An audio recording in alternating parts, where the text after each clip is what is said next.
By the year 2050, the way we eat will change forever. No more vast fields or traditional farms. Welcome to the era of high-tech food. Imagine skyscrapers filled with layers of fresh crops. These vertical farms use 90% less water and no soil, providing fresh food right in the heart of the city.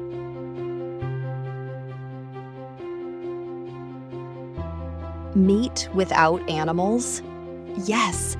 In 2050, lab-grown meat is the norm. It's cleaner, ethical, and sustainable. Real meat grown from cells, not from livestock.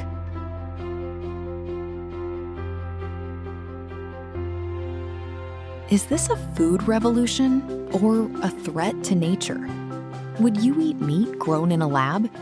Let us know in the comments. Subscribe to Future Art.